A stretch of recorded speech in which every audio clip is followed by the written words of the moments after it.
Hello friends, welcome to my YouTube channel law and orders में। Friends, यदि अभी तक आप लोगों ने मेरे चैनल को सब्सक्राइब नहीं किया है तो सब्सक्राइब कर लीजिए, क्योंकि मैं ऐसी जानकारी आप सबके लिए लाता रहता हूं। और डिस्क्रिप्शन में मैंने अपने वीडियोस के भी लिंक दिए हुए हैं, तो वहां से भी जाकर के आप मेरी वीडियोस को देख सकते हैं।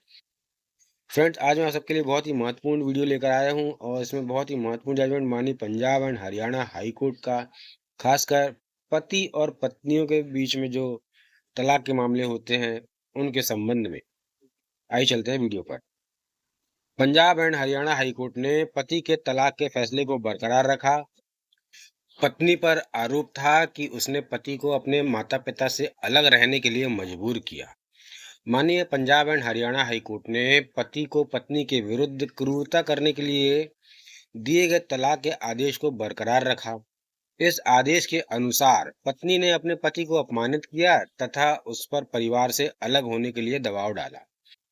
माननीय पारिवारिक न्यायालय ने इस आधार पर तलाक दिया था कि पत्नी ने पति पर परिवार से अलग होने के लिए दबाव डालकर क्रूरता की तथा इस संबंध में उसका अपमान किया तथा उसके साथ दुर्व्यवहार किया।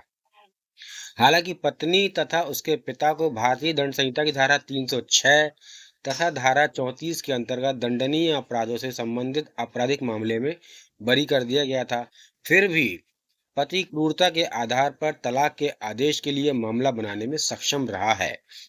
माननीय जस्टिस सुधीर सिंह और जस्टिस सुखविंदर कौर ने कहा, क्रूरता का गठन करने के लिए आरोप लगाने वाले पक्ष को रिकॉर्ड पर यह साबित करना होगा कि जिस पक्ष के खिलाफ शिकायत की गई है उसका व्यवहार ऐसा है या रहा है कि उसने उक्त पक्ष के लिए शिकायत की गई पार्टी के साथ रहना असंभव बना दिया गया। माननीय न्यायालय की पीठ की ओर से बोलते हुए जस्टिस सिंह ने कहा कि क्रूरता के कृत्य ऐसे होने चाहिए जिनसे यह तर्कसंगत और तार्किक रूप से निष्कर्ष निकाला जा सके कि उक्त कृत्यों के कारण पक्षों के बीच कोई पुनर्मिलन नहीं हो सकता। माननीय न्यायालय ने कहा, क्रूरता शारीरिक या मानसिक या दोनों हो सकती है। हालांकि आरोपित क्रूरता की सीमा को निर्धारित करने के लिए कोई गणितीय सूत्र नहीं है।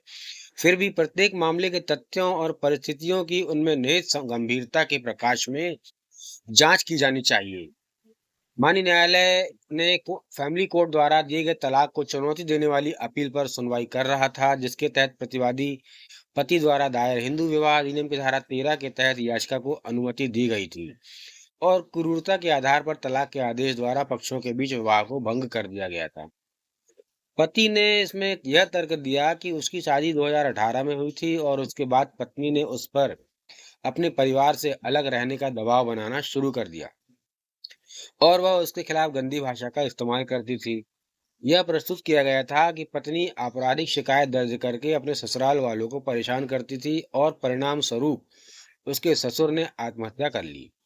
हालांकि पत्नी और उसके पिता को मामले में बरी कर दिया गया। अपीलकर्ता पत्नी के वकील ने यह तर्क दिया कि प्रतिवादी पति ने अपीलकर्ता पत्नी और उसके पिता के खिलाफ धारा 306 के साथ धारा 34 आईपीसी के तहत झूठा आपराधिक मामला दर्ज किया था।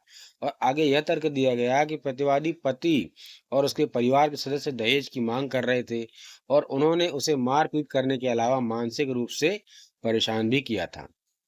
प्रस्तुतियों की जांच करने के बाद माननीय न्यायालय ने पाया कि हालांकि प्रतिवादी पति के पिता द्वारा की गई आत्महत्या के संबंध में धारा 306 के साथ धारा 34 आईपीसी के तहत दर्ज आपराधिक मामले में अपीलकर्ता पत्नी और उसके पिता को बरी कर दिया गया था, फिर भी तथ्य यह है कि वह प्रतिवादी पति द्वारा पेश किए गए साक्ष्य का खंडन करने के लिए गवाह के कटघरे में पेश नहीं हुई।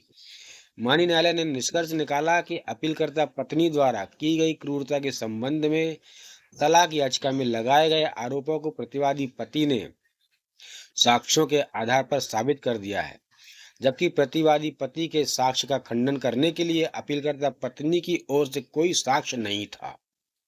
रामचंद्र वर्सेस अनंत 2015 11 SCC 539 पर भरोसा किया गया ताकि यह रेखांकित किया जा सके कि अधिनियम में क्रूरता को परिभाषित नहीं किया गया है और इसे एक पति या पत्नी द्वारा दूसरे के प्रति व्यवहार के रूप में लिया जाना चाहिए।